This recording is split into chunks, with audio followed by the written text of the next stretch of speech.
Hello again. This is the introduction video for part 2 of our textbook, which covers the Middle Ages all the way through the Renaissance. This is going to be a very large chunk of time from about 450 AD all the way up until 1600 AD. While it is a very large chunk of time, there's not necessarily as many musical revolutions or evolutions happening during this time as there will be later. So just to give you an idea of where we are at in this point in time, there is a very strong class system in Europe at this time. There are typically three classes. There's the nobility. They represent people in fortified castles, knights in armor, landowners, and all of that. The second class would be the peasants. They tend to be the serfs and the servants that are working for the nobility. And then the third class system at this time is primarily clergy members, so religious people who work for the Roman Catholic Church. And at this time, they are the only consistently literate people that are around. So most of the music at this time is going to be sacred and religious and vocal. Instruments, for the most part, are associated with pagan religions and are considered distracting. So at the very beginning of the Middle Ages, the music that we are hearing is Gregorian chant. From our first chapter, we're going to hear a couple of different vocab words that were mentioned that have to do with texture. So Gregorian chant is an example of monophony, or a monophonic piece of music, meaning it's just a solo vocal line. There is nothing else. Everyone is singing the exact same thing at the exact same time. Gregorian chant has very flexible rhythm. There's no meter, so there's no key signatures or time signatures. They have a very narrow range of pitches. It's not going to jump all over the place. And they were originally passed down orally by oral tradition before medieval notation came to be. And medieval notation looks very different from what we are used to now. It's very plain, and I will post a picture of it in this chapter so you can kind of check it out.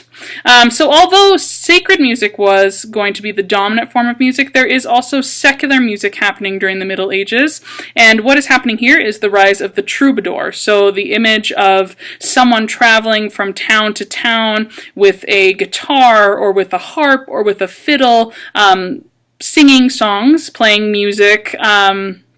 And since there were no newspapers or publishing at this time, troubadours and minstrels would be the people that would carry news from battles or about famous knights and noblemen and the things that they had done. They would carry them from town to town, and they do sound very different from what we have heard as far as Gregorian chant goes, but you will experience that as you're going through the book using the total access links.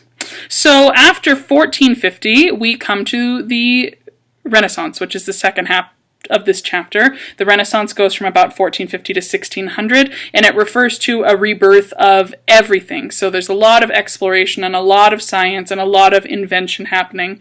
And what reigns supreme here is intellect and humanism. People's lives and their accomplishments are very important, as opposed to the Middle Ages when people didn't have much of an identity. Greek and Roman mythology and culture start to become very popular during this time, and that will carry us all the way through the Baroque period as well, which is our next chapter. Aristocrats and the upper middle class embrace education, and so the literacy level increases to many people outside of the church, and with that, music also increases. Amateur musicians, people who can read music and perform music and play music at their homes.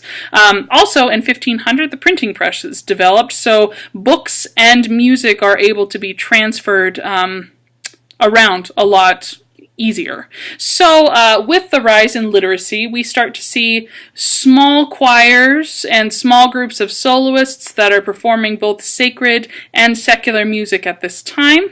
What we're going to hear is a term called text painting or word painting, which is trying to musically represent the text that may be included in a song. So if the text talks about something rising up or ascending, the musical line will go up. If they talk about something like a grave or descending into hell or just descending in general, the line might go down a little bit. And we move away from monophony. That is kind of a strictly Gregorian chant thing into polyphony.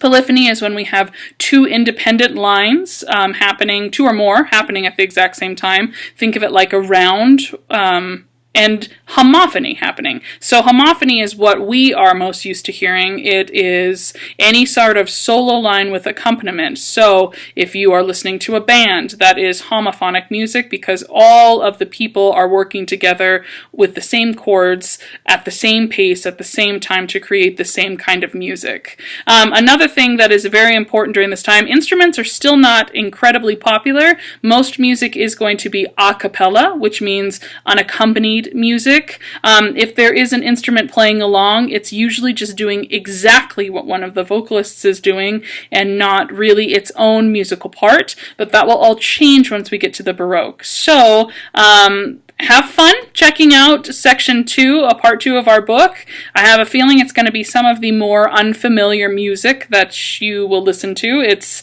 not necessarily pieces that get performed a lot today, so it's going to be a little bit different from what we're used to, but check it out. Please complete the assignments and let me know what you think. Thank you.